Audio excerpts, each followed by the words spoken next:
সব দলেরই নীতি আদর্শ থাকে, আর এই নীতি আদর্শ যে কোনো দলকে টিকিয়ে রাখতে সাহায্য করে। আমি যে ওয়ার্ডটা বললাম হয়তো মত পার্থক্য থাকতেই পারে, তাহলে এখানে লিডারদের ভূমিকা কি? একটা লিডার যদি বা একটা এমএলএ যদি কোনো দল ছেড়ে অন্য কোনো দলে চলে যায়, তার মানে কি কোনো প্রভাব পড়ে না? ওই এমএলএ বা লিডার একটা দল থেকে অন্য দলে যদি যোগদান করে, তার সঙ্গে কি ওখানকার সংগঠন ভেঙে যায় না? অনেক মত পার্থক্য থাকতেই পারে। আজকে আমি আলোচনা করব সিপিআইএম দলকে নিয়ে। আজকে যে সিপিআইএম কে আপনারা দেখছেন বা কমিউনিস্ট দলগুলো যেগুলো রয়েছে, মানে বাম দলগুলো, আজকে যে পজিশনে আপনারা দেখতে পাচ্ছেন, 2016 সালের আগে আকাশ পাতাল তফাৎ ছিল। 2016 সালের আগে বাম দলগুলোর সংগঠন অনেকটাই শক্তিশালী ছিল, কিন্তু যদি আপনারা দেখেন একের পর এক এমএলএ লিডার বাম দলগুলো ত্যাগ করে কেউ বিজেপিতে যোগদান করেছে, কেউ তৃণমূলে যোগদান করেছে, কেউ কংগ্রেসে যোগদান করেছে, বা কেউ আইএসএফ দলে চলে গিয়েছে। আর বাম দলগুলো ত্যাগ করার সঙ্গে সঙ্গে ধরুন পুরুলিয়ার কোনো একজন এমএলএ যদি সিপিআইএম ত্যাগ করে বা বাম দল ত্যাগ করে অন্য কোনো দলে চলে যায়, তার সঙ্গে সঙ্গে কিন্তু বহু ভোটার ওই এমএলএ এর পেছন পেছন অন্য দলে চলে যায়।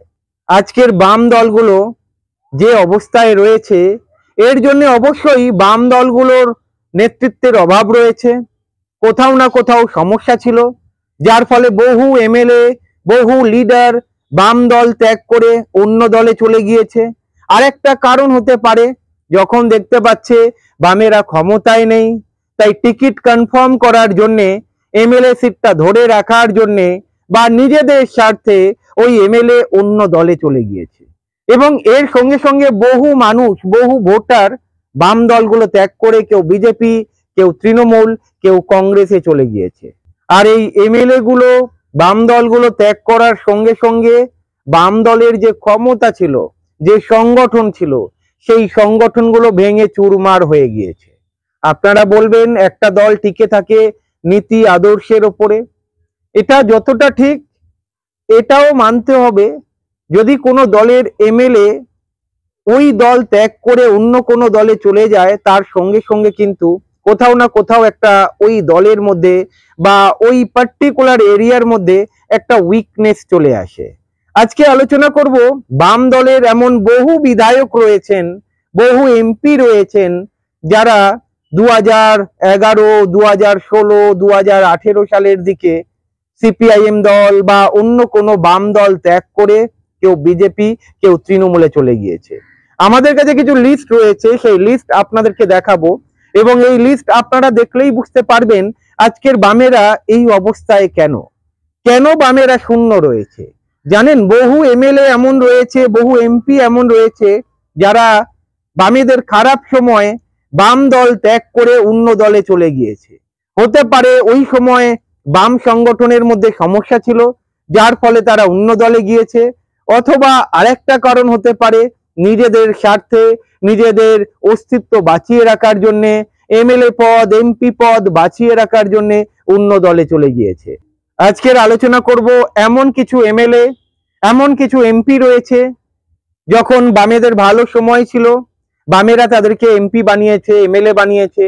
যখন ক্ষমতা চলে যায়, ক্ষমতা চলে যাওয়ার সঙ্গে সঙ্গে কেউ বিজেপিতে যোগদান করেছে, কেউ তৃণমূলে যোগদান করেছে। আমি এক এক করে আপনাদেরকে নাম বলবো, এবং অনেক নাম বাদ যেতে পারে, আপনারা বলে দেবেন যদি কোনো নাম বাদ যায়। চলুন আলোচনা করা যাক, কারা বাম দল ছেড়ে তৃণমূল, বিজেপি এবং কংগ্রেসে যোগদান করেছিল। প্রথমে আলোচনা করব মুর্শিদাবাদ জেলার নবগ্রাম বিধানসভার বিধায়ক, মানে বাম জামানার বিধায়ক ছিলেন কানাই চন্দ্র মণ্ডল। 2011 সালে বামেদের হয়ে এমএলএ ছিল, 2016 সালে সিপিআইএম এর এমএলএ ছিল, কিন্তু 2021 সালে উনি তৃণমূলে চলে গিয়েছেন এবং তৃণমূলে গিয়ে তৃণমূলের এমএলএ হয়েছেন। এরপরে মুর্শিদাবাদের জলঙ্গি বিধানসভা, এই জলঙ্গি বিধানসভার সিপিআইএম এর এমএলএ ছিলেন, সিপিআইএম টিকিট দিয়েছিল রজ্জাক মোল্লাকে। এই রজ্জাক মোল্লা 2011 সালে সিপিআইএম এর টিকিটে এমএলএ হয়, 2016 সালে সিপিআইএম এর টিকিটে আবার এমএলএ হয়, কিন্তু 2021 সালে তৃণমূলের টিকিটে এমএলএ হয়েছেন। মানে সিপিআইএম দল ত্যাগ করে তৃণমূলে চলে গিয়েছে। এই সব কারণেই কিন্তু সিপিআইএম দলের ধীরে ধীরে ধীরে শক্তি কমেছে। এরপরে পূর্ব বর্ধমানের বিষ্ণুপুর লোকসভা কেন্দ্রের খণ্ডঘোষ বিধানসভার এমএলএ ছিলেন 2011 সালে নবীন চন্দ্র বাগ। 2011 সালে এমএলএ হয়েছিলেন সিপিআইএম এর টিকিটে, কিন্তু 2016 সালের পর থেকে তৃণমূলে যোগদান করেছেন।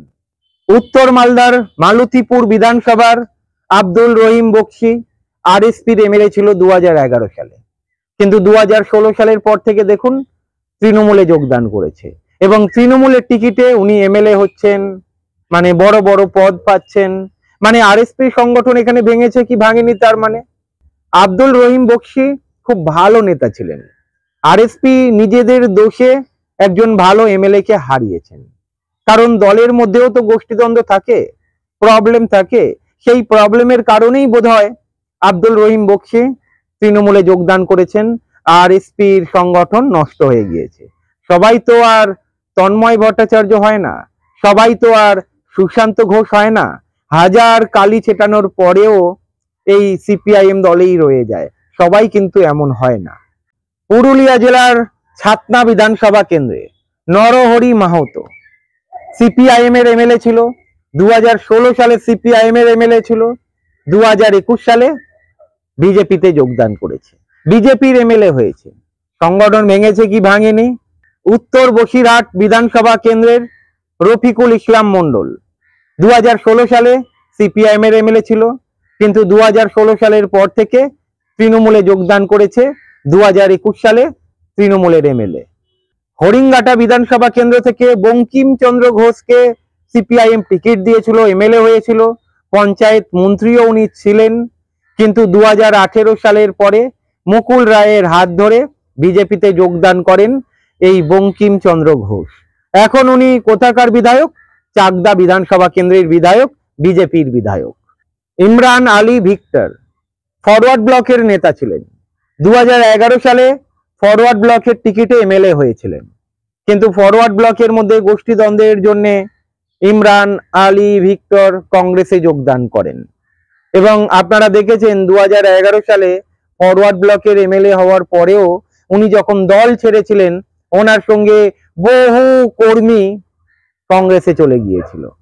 এরপরে করিমপুর বিধানসভা কেন্দ্রের দিকে যদি তাকান, 2016 সালে সিপিআইএম এর টিকিটে এমএলএ হয়েছিলেন সমরেন্দ্রনাথ ঘোষ, কিন্তু 2018 সালের পরে উনি বিজেপিতে যোগদান করেছেন। আপনারা দেখেছেন সবকিছু।